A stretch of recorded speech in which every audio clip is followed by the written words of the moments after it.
मंत्री से मीटिंग जरूर करने आया था क्योंकि मुझे कुछ मेरी वैयक्तिक कामें थी तो उनसे मिलने में आया था। अरे नाराज क्यों लगेंगे, मुझे नहीं समझता ये आप नाराज क्यों, उनको क्या उनका चेहरा जानते हो आप, वो कब खुश होते कब नाराज होते आप जानते हो। सातारा जिस तरह से आज जा रहे हैं तो हमेशा जाते हैं, हर जहां हमेशा जाते हैं, वो जाते ही रहते हैं सातारा, उसमें कोई बड़ी बात नहीं है। देखो ऐसा है कि हम लोगों ने ये पहले ही जान लेना चाहिए था, जब ये खेल हरियाणा में हुआ तभी ही सुप्रीम कोर्ट में हमें जाना चाहिए था कि शाम को 5 बजे से लेके 11 बजे तक इतना परसेंटेज वोट कैसा बढ़ता है। 6.83% बढ़ा हरियाणा में, उसी चुनाव में जम्मू कश्मीर में 1% बढ़ा, झारखंड में 1.30 बढ़ा और महाराष्ट्र में 6.83 बढ़ा। ये नामुमकिन है, आज तक के इतिहास में 2 इलेक्शन कमिश्नर्स ने ऐसा कहा है कि 1.5% बढ़ सकता है, उसके ऊपर बढ़ ही नहीं सकता है, क्योंकि वो 1 घंटे का वोटिंग है, सिर्फ 1 घंटे का। आपको ध्यान में नहीं आ रहा है, 8 बजे वोटिंग शुरू होता है, 9 बजे अनाउंस होता है, 9 बजे शुरू होता है, 10 बजे अनाउंस होता है, 10 बजे अनाउंस होता है, 11 बजे अनाउंस होता है, ऐसे करते करते 5 बजे तक आ जाता है। 5 बजे पे लॉक किया जाता है और फिर अंतिम मतदान जो है कि कितना हुआ है वो 7-8 बजे जाहिर हो जाता है। The voting machine is a calculator, calculator is 2 + 2 + 2 + 2, it's 8, it cannot be 9 or it cannot be 7. How come this machine gives you 7? How can there be 5 lakh extra votes? From where have these votes come from? If it is a standalone machine, अकेली खड़ी है without any intervention internet में, ऐसा वो बोलते हैं, तो फिर 5 लाख से अधिक वोट इस मशीन में आए किधर से ना। सातारा में 2 डिस्ट्रिक्ट है, 2 कॉन्स्टिट्यूएंसीज है, एक कराड़ उत्तर और पाटन। उम्मीदवार का नाम है पाटन से सत्यजीत पाटनकर और कराड़ साउथ से उम्मीदवार बाला साहेब पाटिल। आपको मालूम है दोनों की मत संख्या सेम है, 90,935। आपने सुना है कभी जिंदगी में ऐसा, भारत के इतिहास में कभी सुना है ऐसा? ये सब इलेक्शन कमीशन का खेल है।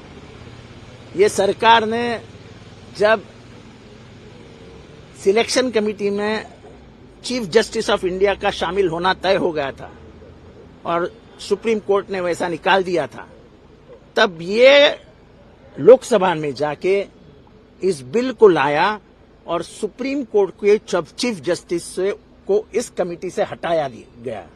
हमने उस बात को गंभीरता से नहीं लिया। अगर सुप्रीम कोर्ट के चीफ जस्टिस अपॉइंट करते तो आज के जो इलेक्शन कमिश्नर है राजीव, वो रहते नहीं। हम तो कहते हैं कि हमारी जब सरकारें तोड़ी गई, हमारी जब पार्टियां तोड़ी गई, तो इलेक्शन कमीशन और सुप्रीम कोर्ट ने कुछ नहीं किया। मैं कोई सुप्रीम कोर्ट को क्लीन चिट नहीं देना चाहता हूं, सुप्रीम कोर्ट को टिप्पा टिप्पणी करना हमारा अधिकार है। एक सरकार में फूटे हुए लोगों के ऊपर निर्णय लेना को 2.5 साल लगता है। It is a written judgment, 10th schedule is written in the constitution. You take 2.5 years to decide on it. You are not serious about the Indian democracy. भारतीय गणतंत्र का खेल हो रहा है, ये देश डूब जाएगा और ये ऐसे ही हालात रहे तो ये देश रशिया हो जाएगा। कोई विरोधी पक्ष नेता भुवनेश्वर में मर रहा है, कोई विरोधी पक्ष नेता जर्मनी में मर रहा है। आप सुन रहे हो ना रशिया की कहानी, अपने को रशिया की कहानी भारत की जुबानी में सुनना पड़ेगा। पहले वोटों से मारो और फिर जान से मारो। हंसी बात नहीं कर रहा हूं मैं, सच्चाई बता रहा हूं। कोई विरोधी पक्ष नाम की चीज है क्या रशिया में? बात करो तो 15-20 दिन, 1 महीना, 2 महीना, विकेट। तो उसके लिए तैयार हो जाओ भाई। शिवसेना उद्धव गुट के नेता कह रहे हैं कि कांग्रेस ओवर कॉन्फिडेंस में थी पूरे लोकसभा में। एनसीपी क्या स्टैंड रखती है सर? देखो हम जिस जगह पे थे उस जगह पे ही है, हम ना कॉन्फिडेंट थे ना ओवर कॉन्फिडेंट है, हम अपने स्तर पे थे। सर आपको लेकर बयान नहीं दिया है, कांग्रेस को लेकर बयान दिया है। कांग्रेस एनसीपी क्या स्टैंड रखती है कि कांग्रेस देखो ऐसा है, जो हो गया हो गया। अब जब दूसरी लड़ाई शुरू हो गई तो उसकी तैयारी करो। पीछे लड़ाई में क्या हुआ, तलवार को धार थी कि नहीं थी, तलवार चलाई कि नहीं चलाई, इसके ऊपर मैं बातें नहीं करता। तो क्या अघाड़ी में तीनों पार्टियां रहेंगी? हाँ हाँ बिल्कुल रहेंगी, उसकी आप चिंता मत करो। आपको जो पत्रकारों को लग रहा है कि टूट जाएंगे, फूट जाएंगे, बिखर जाएंगे, कुछ नहीं होगा।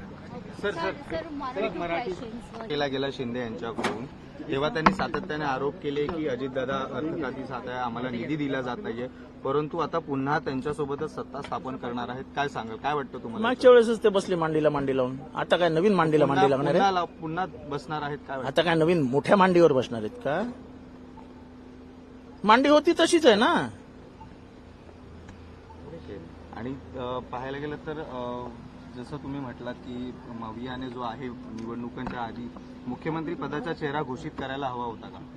हो, माझ्या अंदाजाने मुख्यमंत्री पदाचा चेहरा जाहीर करायला हवा होता आणि त्या मुख्यमंत्री पदाच्या चेहऱ्याचं नाव आहे उद्धव ठाकरे.